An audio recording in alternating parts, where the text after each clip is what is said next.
She reached into her bag and pulled out a small notebook. Its cover was worn from years of use, but the pages inside were neatly organized, each one filled with careful notes. Maya flipped through them, her pen poised over a blank page. She began to write, her script neat and deliberate. Staff interaction, dismissive. Passenger treatment, unprofessional, bordering on hostile. Accountability, none observed. She underlined the last point twice, her pen pressing harder than necessary. Maya's notebook wasn't just for personal reflection. It was a tool, a weapon she had honed over years of dealing with similar situations. Each observation, each note, was part of a larger plan, one that had brought her to this very moment. She paused for a moment, her gaze returning to the staff at the counter. They were still chatting, their attention far from the passengers they were supposed to be helping. If only they knew, she thought. Maya's phone buzzed softly in her lap, pulling her attention to the screen. A new email had arrived, the subject line simple but powerful, confirmation of transition. Her smile widened slightly as she opened the message. The contents were brief, but they carried weight. The email was from the CEO of Bright Sky Airlines, and it contained the final details of her new role: regional director. Effective immediately. Maya leaned back in her chair, letting the weight of the moment settle over her. She hadn't told anyone at the airline about her appointment yet. She wanted to see how they operated without knowing who she was. And now that she had seen enough, she was ready to make her move. She tapped out a quick reply to the email, her fingers moving with practiced ease. Thank you for the confirmation. I'll begin implementing the necessary changes immediately. Hitting send, she felt a surge of satisfaction. Her patience was paying off, and the staff who had mocked her were about to learn a lesson they would never forget. Maya stood, smoothing out her blouse as she glanced around the terminal one last time. The atmosphere was still as chaotic as ever, but she noticed the small details: the worn expressions of passengers who had been ignored, the irritated glances exchanged between staff, and the overall sense of disarray. This wasn't just about her personal experience anymore. It was about the culture of the airline, the way its employees treated those they were supposed to serve. Maya wasn't just here to teach a lesson to a few rude staff members. She was here to rebuild an entire system. She walked toward the counter with steady, confident steps, her boarding pass still in hand. The staff didn't notice her approach at first, too engrossed in their conversation to look up. "Excuse me," Maya said, her voice cutting through their chatter like a blade. They turned to her, their expressions shifting from annoyance to something closer to confusion. "Can I help you?" the man asked, his tone still dismissive. Maya smiled, but there was no warmth in it. "Yes," she said. "I think it's time we had a conversation." Maya approached the Bright Sky Airlines check-in desk with a calm, polite smile. The line of passengers behind her buzzed with quiet impatience, the murmur of distant conversations mingling with the announcements over the intercom. But Maya's focus was steady, her eyes fixed on the two airline staff members behind the counter. She placed her boarding pass on the desk gently, her tone composed. "Excuse me," she began. "I believe there's an issue with my ticket. Could you take a look, please?" The man behind the desk, whose name tag read Rick, glanced up lazily. He was tall, broad-shouldered, and carried himself with an air of casual arrogance. His white shirt was slightly wrinkled, his navy vest unbuttoned.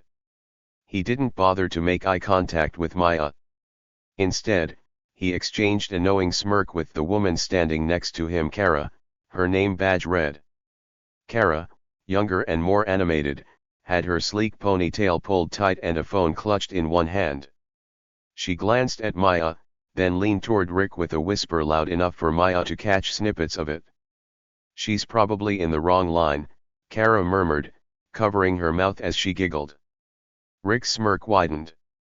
He reached for the boarding pass without enthusiasm, his fingers sliding it across the counter as though it were a chore to even touch it. "Oh, there's an issue all right," he said, his tone laced with condescension. "But it's not with the ticket." Maya blinked, her polite expression unwavering. "Pardon me," she asked, her voice steady.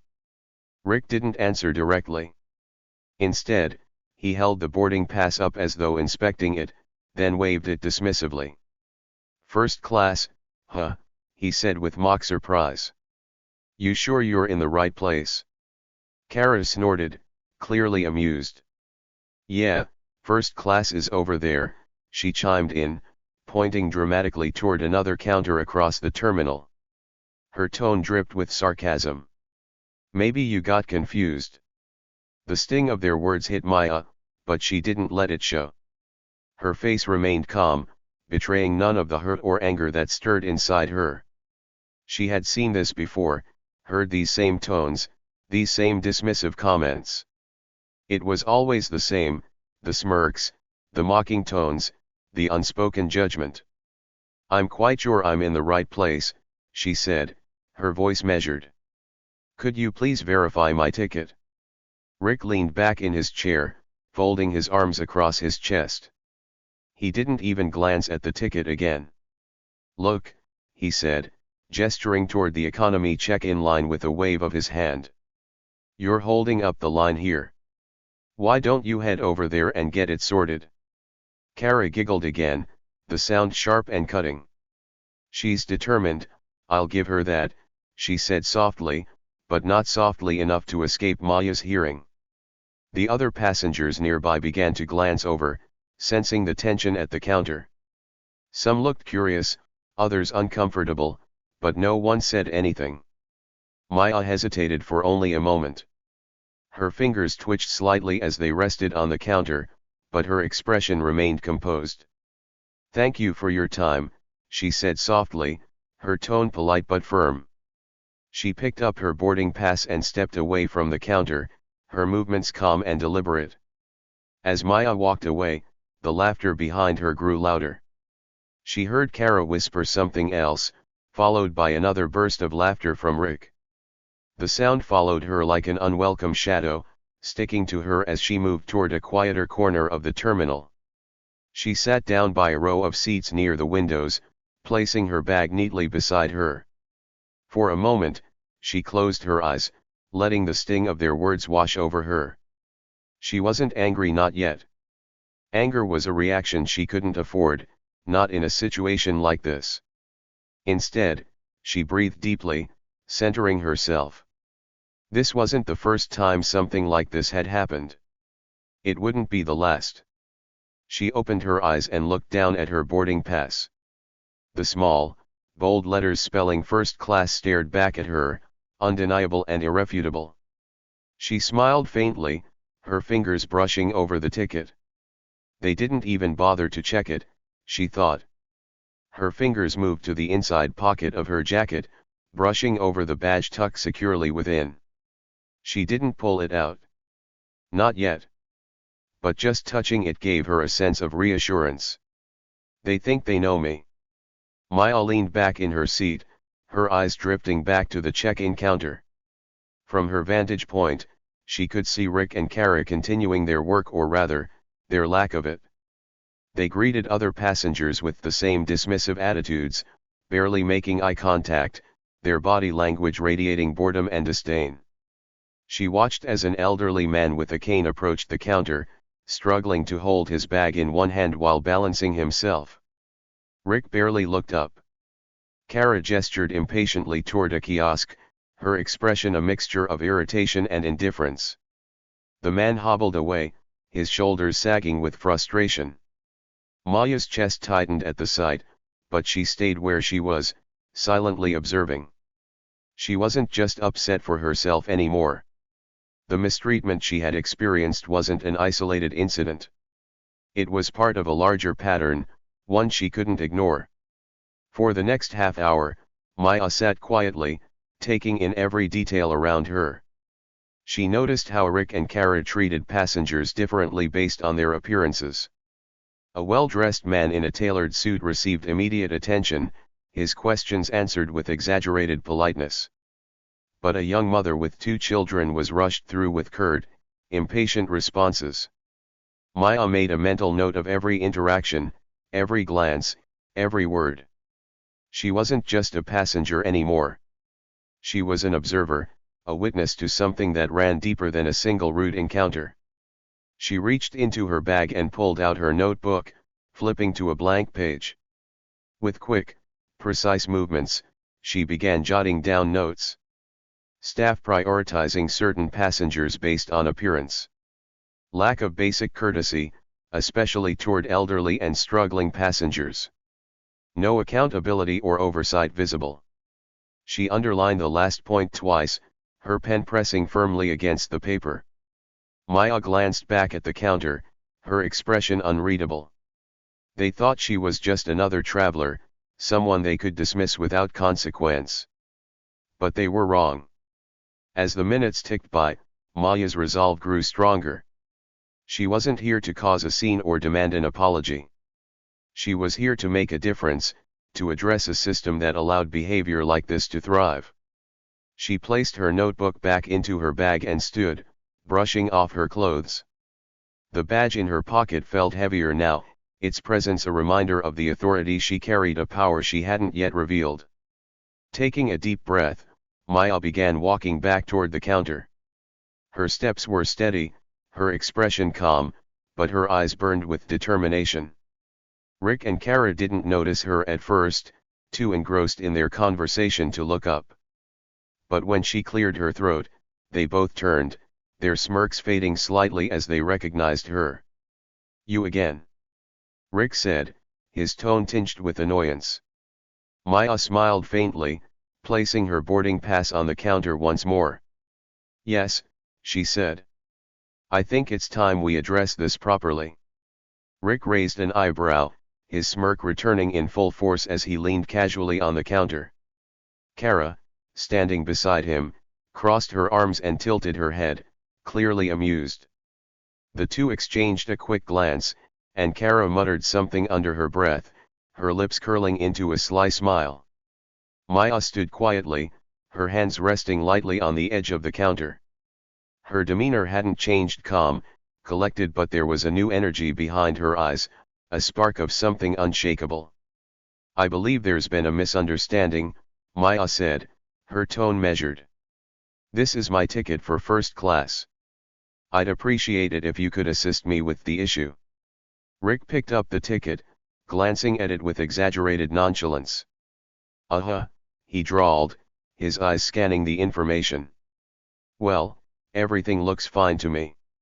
So, what's the problem?" Maya tilted her head slightly. "The problem," she said evenly, "is that when I presented this ticket earlier, I was told to leave the line. And now I'm back, requesting the assistance I should have received then."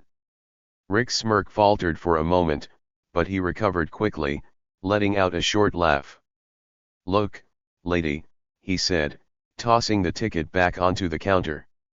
"We get all kinds of people trying to sneak into first class. You can't blame us for doing our job." Kara snickered, her laughter like nails on a chalkboard. "You've gotta admit," she said, her tone dripping with mockery, "it's a little funny. You're so persistent." The laughter grated on Maya's nerves, but she didn't flinch. She allowed a brief pause to settle between them before speaking again, her voice steady. "Persistent," she repeated softly. "That's an interesting choice of words." Kara shrugged, still smirking. "It's not a bad thing," she said, though her tone suggested otherwise. "It's just, you know." She gestured vaguely toward Maya, as if her presence alone was explanation enough. By now, a small crowd had started to gather. Passengers in the nearby lines had begun to take notice of the exchange, their eyes darting between Maya and the staff behind the counter. Some of them looked uncomfortable, shifting on their feet and avoiding eye contact. Others watched with open curiosity, their expressions a mix of sympathy and unease. Maya glanced around briefly, noting the onlookers without acknowledging them directly. She knew what they were thinking, she'd seen it before. They're wondering if I'll make a scene, she thought. Wondering if I'll raise my voice, demand to speak to a manager, or storm off in frustration. But that wasn't Maya's style. Maya straightened her posture, her calm confidence unwavering. She picked up her ticket and placed it neatly back into her bag, her movements slow and deliberate.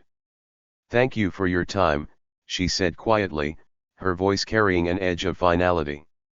Kara and Rick exchanged a confused glance, their smirks faltering.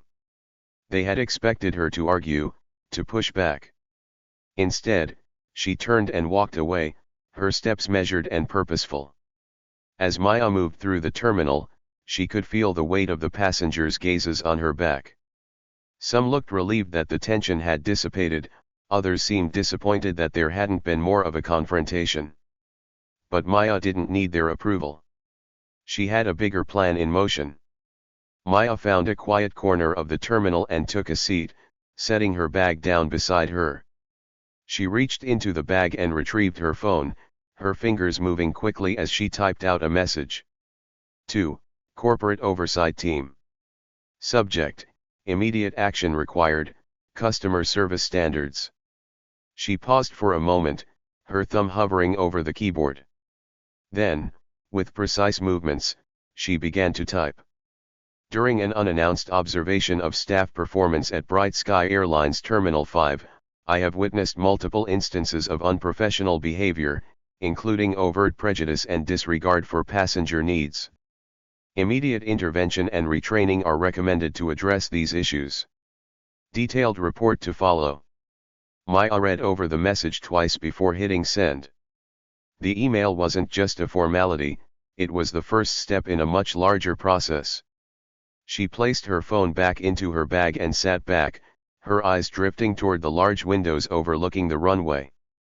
Planes taxied back and forth in the distance, their movements steady and deliberate. Soon, she thought.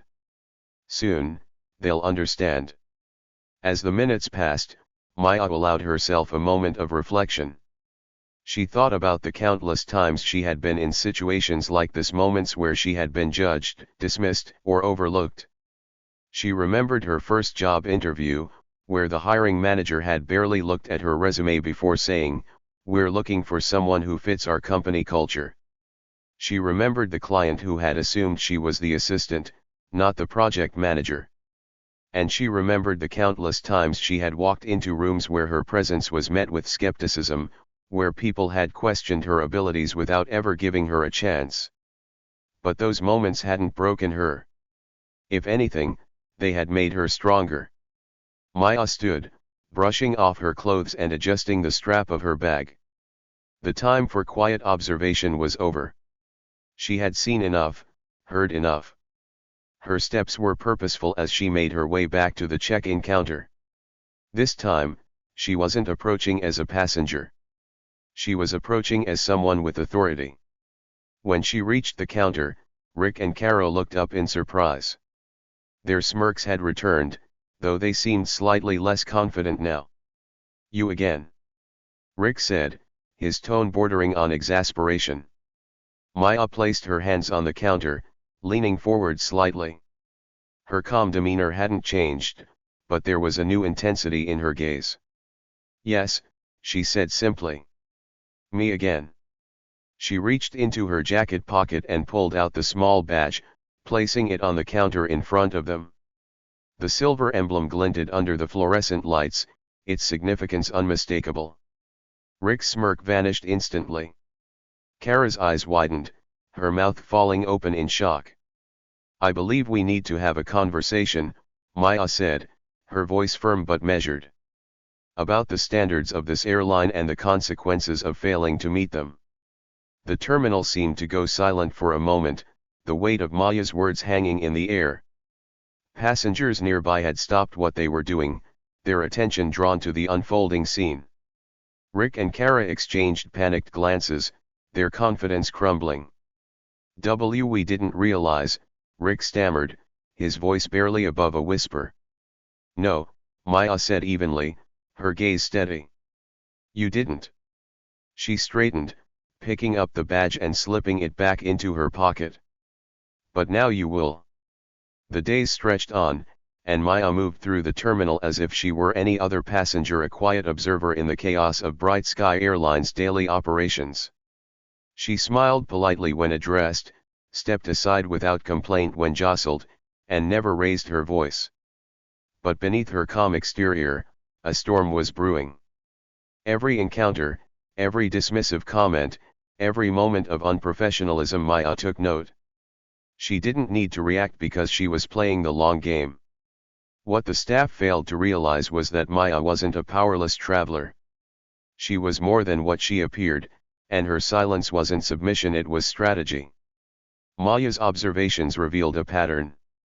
The staff at Bright Sky Airlines weren't just dismissive to her, their poor behavior extended to many passengers.